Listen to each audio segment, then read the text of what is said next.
Okay, we're devoting 2 segments of the show to this particular subject, but a 17-year-old black boy is shot dead in Florida. It's horrible, of course it is. But was it racism? Is there an epidemic of white-on-black crime? And how did Jesse Jackson and Al Sharpton sleep at night, frankly? Well, Bob Parks has a wonderful blog and website called Black and Right, and he might know the answers. Welcome back to you, sir. Hi, Michael. How are you doing? I'm doing well, but this is of enormous concern because a young person being killed, I mean, it seems to me that there should have been a charge when this happened. I think that's a basic. But the reaction now to say that racism is everywhere, and I heard a line the other day that Martin Luther King had a dream and that Al Sharpton has a scheme, and that seems to sum up the reaction to all this.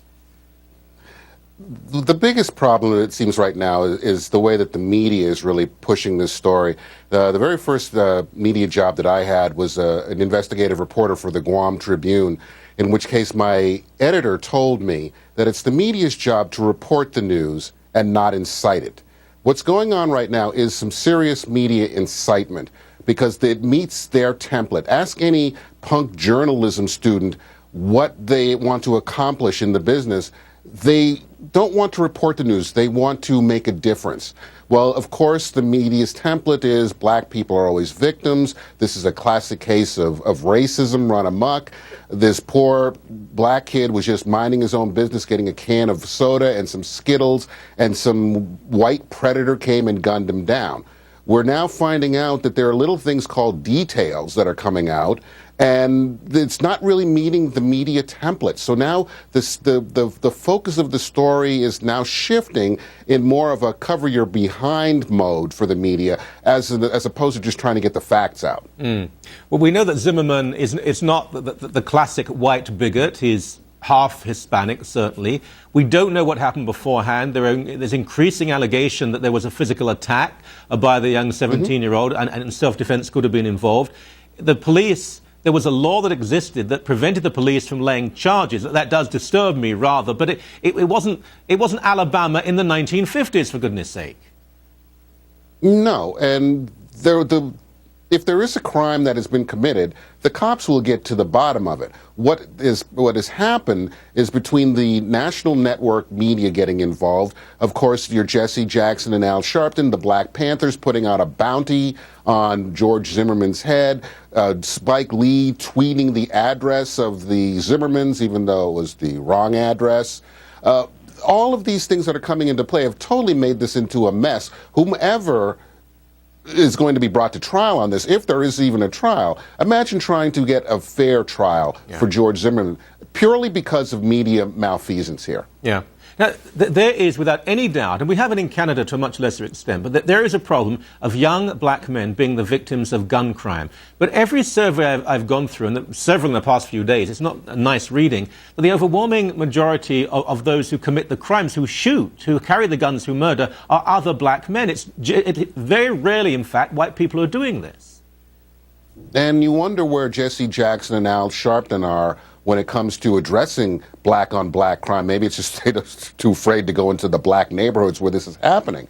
But that's where the outrage should be. The outrage should also be with the amount of black babies who are aborted all the time. But of course, Jesse Jackson and Al Sharpton want to go where the cameras are. And the cameras are now on this story because the template again was a black victim of a racist white who just turned out to be half Hispanic. I don't really recall even hearing that phrase all that much, that term, before this. This was just part of the narrative in order to legitimize what the media was doing. I'm solely, if you haven't gotten it by now, I'm solely blaming the media on this becoming what it is, the circus that it has become. You mentioned terminology. They're using the phrase white Hispanic, which I'd never heard before this case. No, never. And it's because originally the template was, we've got a black kid being shot down by this overzealous community watch guy, white guy. Whoops, he's Hispanic. Well, we can't really call him Hispanic because let's call him white Hispanic. They're making this up as they go along.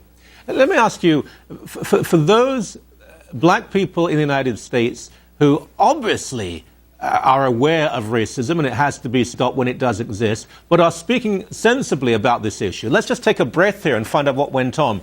How are you being regarded? Are you being attacked for saying these things? Oh, no. And if I was, I wouldn't care because I've been at this for so long. Right. But the facts of the case haven't really come out. Everything is being changed. I mean, for example, ABC News just came out with some video yesterday, sort of in their cover your behind mode, showing George Zimmerman being led into the police station with no blood on him. And so they're saying, see, that's what we told you. He wasn't really hit.